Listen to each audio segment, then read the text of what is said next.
Hey guys, today I'm gonna show you how to set up double press to open your gallery. So when I'm double press, then open my photo gallery. So simply and provide how can easily set up. So at first open your settings, scroll down, press on display, scroll down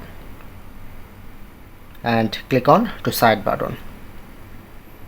Make sure to turn on double press, open it and select any on as you can like, select apps and press on setting option, and then showing it to all installed apps, select any on, like select gallery. Okay, and double press, then open my gallery.